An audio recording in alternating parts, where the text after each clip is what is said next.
नमस्कार मित्रों, मैं हूं डॉक्टर राम जी भाई। आपके लिए एक छोटी सी कहानी लेकर आया हूं। घर की इकलौती बहू एक बैंक में बड़े ओहदे पर थी। उसकी सास 1 साल पहले गुजर चुकी थी। घर में बुजुर्ग ससुर और उसके पति ही रहते थे। पति का अपना कारोबार था। पिछले कुछ दिनों से बहू जब जल्दी जल्दी घर का काम निपटाकर ऑफिस के लिए निकलती, उसी वक्त ससुर उसे आवाज देते और कहते, बहू मेरा चश्मा साफ कर मुझे देती जा। ऑफिस के लिए निकलते समय बहू के साथ यही होता। काम के दबाव और देर होने के कारण बहू मन ही मन झल्ला जाती, फिर भी अपने ससुर को कुछ बोल नहीं पाती। जब बहू अपने ससुर के इस आदत से एकदम ऊब गई तो उसने पूरे माजरे को अपने पति के साथ साझा किया। पति को भी पिता के इस व्यवहार पर बड़ा ताज्जुब हुआ, लेकिन अपने पिता से कुछ कह नहीं पाया। अपने पत्नी को ही सलाह दी कि तुम सुबह उठते ही चश्मा साफ करके कमरे में रख दिया करो, फिर यह झमेला ही समाप्त हो जाएगा। अगले दिन बहू ने ऐसा ही किया। अपने ससुर के चश्मे को अच्छी तरह साफ करके उनके कमरे में रखाई। लेकिन फिर उस दिन वही घटना पुनः हुई। ऑफिस के लिए निकलने से पहले ससुर ने बहू को बुलाकर चश्मा साफ करने के लिए कहा। बहू गुस्से में लाल हो गई, लेकिन उसके पास कोई चारा नहीं था। बहू के लाख उपायों के बावजूद ससुर ने उसे सुबह जाते समय आवाज देना नहीं छोड़ा। धीरे धीरे समय बीतता गया। उसने ससुर की बातों को नजरअंदाज करना शुरू कर दिया।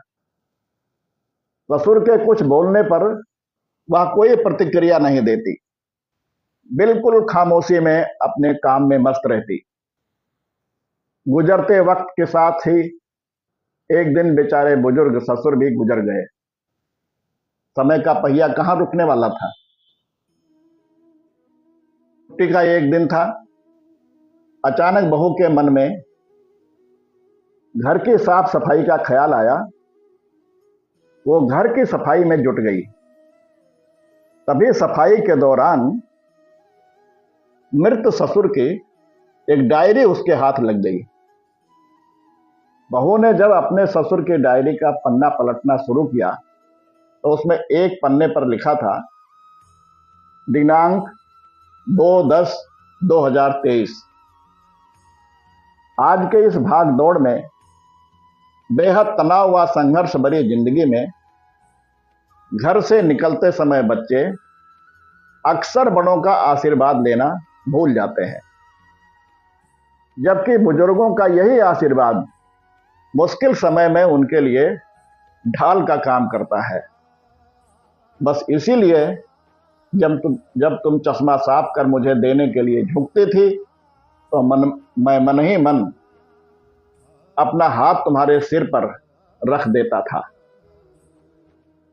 कि मरने से पहले तुम्हारी सास ने मुझे कहा था कि बहू को अपने बेटी की तरह रखना और उसे ये कभी मत महसूस होने देना कि वो अपने ससुराल में है और हम उसके माँ बाप नहीं हैं।